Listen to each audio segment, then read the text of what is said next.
Monetag আর অ্যাডসটা থেকে এমন earning করা কি অনেক কঠিন মনে হয়? আচ্ছা, আপনারা কি জানেন আপনাদের বিভিন্ন মেথড শেয়ার করতে গিয়ে, মার্কেটিং স্ট্র্যাটেজি শেয়ার করতে গিয়ে আমার ইউটিউব থেকে 2টি ভিডিও রিমুভ করে দিয়েছে। তো বিষয়টা আমার কাছে না মেনে নেওয়ার মতোই। তো আমি তাও চেষ্টা করবো আপনাদের জন্য যতটুকু পারি নতুন নতুন ভিডিও আনার। তো এখন হয়তো বা ভিডিওতে আর ফ্রিলি সবকিছু এক্সপ্লেন করে বলা যাবে না, তো বলবো অবশ্যই আমাদের টেলিগ্রামে। তো যারা মিস না করতে চান আমাদের সেই স্পেশাল স্ট্র্যাটেজি বা স্পেশাল মার্কেটিং প্রসেসগুলো, তো সবাই জয়েন করবে আমাদের টেলিগ্রামে। আর আজকের টপিক হচ্ছে আমরা আমাদের যে এখানে ক্যাম্পেইনের অ্যাপ আছে এটাতে কীভাবে ক্যাম্পেইন করি। তো আমি ফুল এ টু জেডটা প্রসেস দিতেছি এই ভিডিওতে, সবাই দেখে এভাবেই করবেন। তো সবাই সাবস্ক্রাইব করে দিবেন, লাইক করবেন, অ্যান্ড ভিডিওতে একটা পজিটিভ কমেন্ট করে যাবেন, যাতে আমি এরকম ভিডিও রিভিউ হলেও মোটিভেট পাই ভিডিও বানানোর জন্য।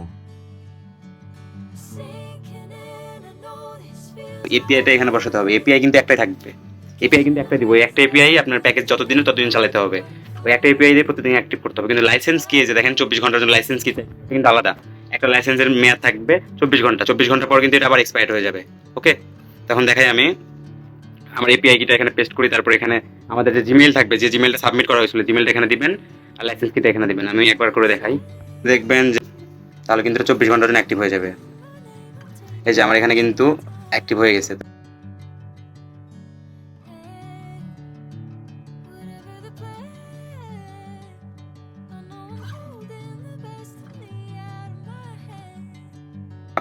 জাপানের রাত 1টার পরে যারা সাবমিট করতে পারবেন তাদের হওয়ার চান্স ফার্স্ট হচ্ছে 80%।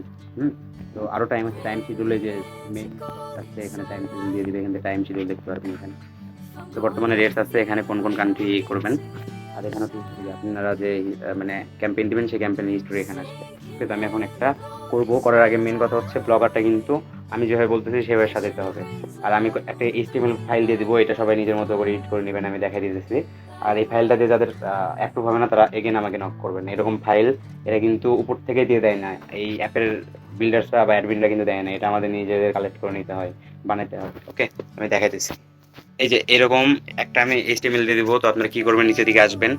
এটা যখন আপনারা ক্যাম্পেইন দিবেন, ক্যাম্পেইন সাবমিট করাটা আমি পরে দেখাই, আগে শুনেন। ক্যাম্পেইন যখন সাবমিট করবেন তার আগে আপনাদের কাজ কি, এই যে এই কোডের মধ্যে এক জায়গায় লেখা আছে, দেখবেন যে এখানে লিঙ্ক বসিয়ে দিব।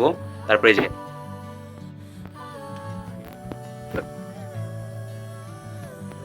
ps.example.com, এই জায়গাতে আপনারা আপনাদের মনিট্যাগ ব্যাচটা ডিরেক্ট লিঙ্কটা বসাবেন। ভালো করে দেখুন, স্ক্রিপ্ট অনেক বড়, একটু নিচের দিকে আসলে দেখতে পারবেন এই যে লেখা আছে example.com। তে example.com তে আপনার অ্যাস্ট্রা মনিট্যাগের ডিরেক্ট লিঙ্কটা দিয়ে দিবেন। বুঝতে পারছেন? তো এটা কখন দিবেন, এটা কিন্তু যখন মানে অ্যাড ক্যাম্পেইন চালাবেন তার আগে দিবেন না। আমি যে কোডটা দিছি এই কোডটা ডিরেক্টলি আপনার পেস্ট করে ওয়েবসাইটের লিঙ্ক দিয়ে অ্যাড ক্যাম্পেইন চালাবেন। চালানোর পর যখন অ্যাপ্রুভ পাবে, অ্যাপের মধ্যে যখন অ্যাপ্রুভ করবে, তখন দেখবেন এই যে এখানে এক্সাম্পল লেখা আছে, example.comটা চেঞ্জ করবেন। তো আমি আপনাদের একটা অ্যাড দিয়ে দেখাচ্ছি, ওয়েট। দেখেন এখানে কিন্তু আমরা শর্ট করে নিছি লিঙ্কটা, কিন্তু শর্ট করার মধ্যে আর একটা শর্ত আছে। আপনারা যখন ব্লগার দিয়ে, সাপোজ ব্লগার দিয়ে আপনি অ্যাপটা বানাইছেন, সাইটটা বানাইলেন, বানানোর পরে এখানে অ্যাড ক্যাম্পেইন চালাবেন। ওকে, তো অ্যাড ক্যাম্পেইন চালানোর জন্য ধরেন এখানে এক্সাম্পল, যে আমি লিঙ্কটা দেখালাম যেখানে লেখা আছে example.com, তো example.com সহ প্রথমে আপনারা সাবমিট করবেন। তো এই যে দেখেন, ধরেন আমি এই যে আমার ওয়েবসাইটের লিঙ্কটা আমি এখান থেকে শর্ট করে দিয়ে দিচ্ছি। দেওয়ার পরে যে এখান থেকে আমি কান্ট্রি সিলেক্ট করবো, ধরুন জাপান। এটা আমি জাপানও সিলেক্ট করে নিচ্ছি, আর এখানে আমি আমার ওয়েবসাইটের লিঙ্কটা দিয়ে দিচ্ছি। ওয়েবসাইটের লিঙ্কটা কিন্তু সবাই, তারপরে যে যখন এই যে ডিপ্লয় ক্যাম্পেইনে দিবেন, ডিপ্লয় ক্যাম্পেইনে দেখেন এখানে এই যে আমারটা কিন্তু অলরেডি সার্ভারে চলে আসতে হয়তো সময় লাগতে পারে, এখানে কিছু সময় 10-15-20 সেকেন্ড। তারপর দেখবেন এই যে ক্যাম্পেইন স্টার্ট হয়ে গেছে। ক্যাম্পেইন যদি স্টার্ট হয়ে যায় তারপর এখানে ওকে করে দিবেন। তারপরে যে দেখবেন এই হিস্টোরিতে পেন্ডিং এ হিস্টোরি দেখাচ্ছে, হিস্টোরিতে যে পেন্ডিং এ দেখাচ্ছে। তখন পেন্ডিং এ দেখাচ্ছে, ঠিক আছে। ধরেন আপনি এখানে এটা পেন্ডিং এ দেখাচ্ছে, যখন এটা অ্যাপ্রুভ চলে আসবে, সাপোজ এটা অ্যাপ্রুভ চলে আসছে, এটা অ্যাপ্রুভ চলে আসার পর আপনারা কি করবেন, ভালো করে দেখুন। এই যে এটা যদি অ্যাপ্রুভ চলে আসে, অ্যাপ্রুভ চলে আসার পর আপনারা যে ব্লগারে যে পোস্টটা করছেন বা যেখানে যে পোস্টটা করেন আপনাদের ওয়েবসাইটে যে লিঙ্ক আছে, ওইটা আমি এখন কিভাবে চেঞ্জ করবেন, কখন করবেন সেটা বলি। সাপোজ এটা আপনার অ্যাপ্রুভ হয়েছে, অ্যাপ্রুভ হওয়ার পর সাথে সাথে আপনি কি করবেন, আপনাদের সাইটে চলে যাবেন। আপনার যে এইচটিএমএল থাকবে এই এইচটিএমএল এর মধ্যে জাস্ট এইটুকু চেঞ্জ করে দিতে হবে। এই যে দেখেন এখানে আছে অ্যাপ্রুভ পাওয়ার পর, যখন দেখবেন অ্যাপ্রুভ দিয়ে দিচ্ছে জাপান দিয়ে, তো অ্যাপ্রুভ দেওয়ার পর যে example.com এর জায়গায় এখানে আপনার অ্যাডসটা বা মনিট্যাগের ডিরেক্ট লিঙ্ক বসাই দিবেন। বুঝতে পারছেন? এতটুকুই। সো ভিডিওটি